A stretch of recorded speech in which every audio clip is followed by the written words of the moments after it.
یہ پہلے پارے کا 5واں رکوع ہے اور سورہ بقرہ کا بھی 5واں رکوع ہے۔ اعوذ باللہ من الشیطان الرجیم، بسم اللہ الرحمن الرحیم۔ یا بنی اسرائیل اذکروا نعمتی التي انعمت علیکم واوفوا بعہدی اوف بعہدکم وإیای فارہبون۔ اے بنی اسرائیل، میری وہ نعمت یاد کرو جو میں نے تم کو عطا کی تھی، اور تم مجھ سے کیا ہوا عہد پورا کرو تاکہ میں بھی تم سے کیا ہوا عہد پورا کروں، اور تم کسی اور سے نہیں بلکہ صرف مجھی سے ڈرو۔ تفسیر۔ اسرائیل حضرت یعقوب علیہ السلام کا دوسرا نام ہے۔ ان کی اولاد کو بنی اسرائیل کہا جاتا ہے۔ تمام تر یہودی اور اکثر عیسائی اسی نسل سے تعلق رکھتے تھے۔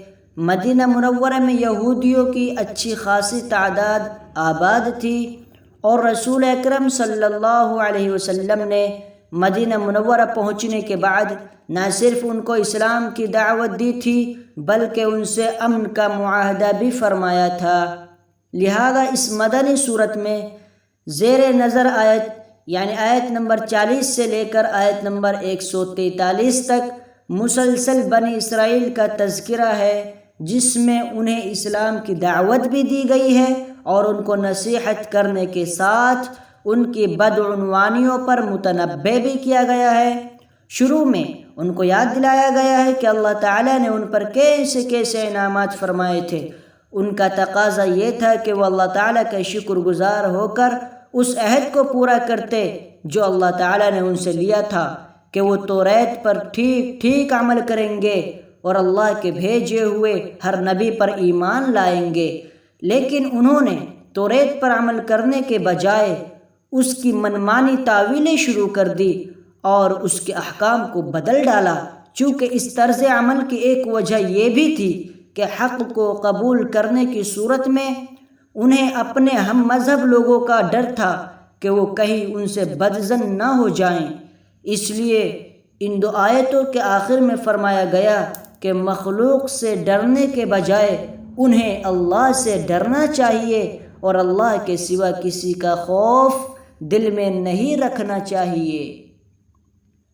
وَآمِنُوا بِمَا أَنزَلْتُ مُصَدِّقًا لِمَا مَعَكُمْ وَلَا تَكُونُوا أَوَّلَ كَافِرٍ بِهِ وَلَا تَشْتَرُوا بِآيَاتِي ثَمَنًا قَلِيلًا وَإِيَّايَ فَاتَّقُونِ۔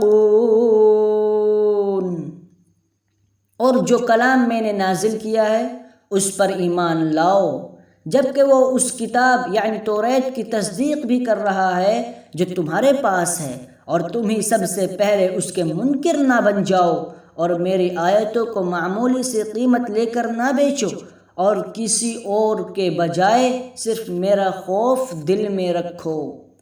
تفسیر۔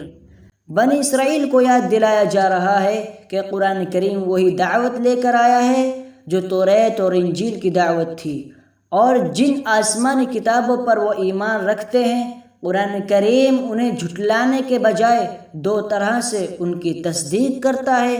ایک اس لحاظ سے کہ وہ یہ تسلیم کرتا ہے کہ یہ کتابیں اللہ ہی کی نازل کی ہوئی تھیں۔ یہ اور بات ہے کہ بعد کے لوگوں نے ان میں کافی رد و بدل کر ڈالا جس کی حقیقت قرآن کریم نے واضح فرمائی، اور دوسرے قرآن اس حیثیت سے کہ ان کتابوں کی تصدیق کرتا ہے کہ ان کتابوں میں آخری نبی کی تشریف آوری کی جو پیشین گوئیاں کی گئی تھیں قرآن کریم نے انہیں سچا کر دکھایا۔ اس کا تقاضا یہ تھا کہ بنی اسرائیل عرب کے بت پرستوں سے پہلے اس پر ایمان لاتے، لیکن ہو یہ رہا ہے کہ جس تیزی رفتاری سے بت پرست اسلام لا رہے ہیں اس رفتار سے یہودی ایمان نہیں لا رہے، اور اس طرح گویا بنی اسرائیل قرآن کریم کی تکذیب کرنے میں جھٹلانے میں پیش ہیں۔ اس لیے کہا گیا ہے کہ تم ہی سب سے پہلے اس کے منکر نہ بن جاؤ، بعض یہودیوں کا طرز یہ بھی تھا کہ وہ رشوت لے کر توریت کی تشریح عام لوگوں کی خواہشات کے مطابق کر دیا کرتے تھے۔ توریت کی وضاحت اور اس کی تشریح عام لوگوں کی خواہشات کے مطابق وہ کر دیا کرتے تھے، اور بعض اوقات اس کے احکام کو چھپا لیتے تھے۔ ان کے اس طرز عمل کی طرف اشارہ کرتے ہوئے فرمایا گیا، میری آیتوں کو معمولی سی قیمت لے کر نہ بیچو، اور حق کو باطل کے ساتھ گڈمڈ نہ کرو، اور نہ حق بات کو چھپاؤ۔ وَلَا تَلْبِسُوا الْحَقَّ بِالْبَاطِلِ وَتَكْتُمُوا الْحَقَّ وَأَنْتُمْ تَعْلَمُونَ، اور حق کو باطل کے ساتھ گڈمڈ نہ کرو اور نہ حق بات کو چھپاؤ، جبکہ اصل حقیقت تم اچھی طرح جانتے ہو۔ وَأَقِيمُوا الصَّلَاةَ وَآتُوا الزَّكَاةَ وَارْكَعُوا مَعَ الرَّاكِعِينَ، اور نماز قائم کرو اور زکوٰۃ ادا کرو اور رکوع کرنے والوں کے ساتھ رکوع کرو۔ تفسیر: رکوع کا ذکر خاص طور پر اس لیے کیا گیا کہ یہودیوں کی نماز میں رکوع نہیں ہوتا تھا۔ أَتَأْمُرُونَ النَّاسَ بِالْبِرِّ وَتَنْسَوْنَ أَنفُسَكُمْ وَأَنْتُمْ تَتْلُونَ الْكِتَابَ أَفَلَا تَعْقِلُونَ، کہ تم دوسرے لوگوں کو تو نیکی کا حکم دیتے ہو اور خود اپنے آپ کو بھول جاتے ہو، حالانکہ تم کتاب کی تلاوت بھی کرتے ہو، کہ تمہیں اتنی بھی سمجھ نہیں۔ وَاسْتَعِینُوا بِالصَّبْرِ وَالصَّلَاةِ وَإِنَّهَا لَكَبِیرَةٌ إِلَّا عَلَى الْخَاشِعِینَ، اور صبر اور نماز سے مدد حاصل کرو۔ نماز بھاری ضرور معلوم ہوتی ہے مگر ان لوگوں کو نہیں جو خشوع یعنی دھیان اور عاجزی سے نماز پڑھتے ہیں۔ الذین یظنون انہم ملاقو ربہم وانہم الیہ راجعون، جو اس بات کا خیال رکھتے ہیں کہ وہ اپنے پروردگار سے ملنے والے ہیں اور ان کو اسی کی طرف لوٹ کر جانا ہے۔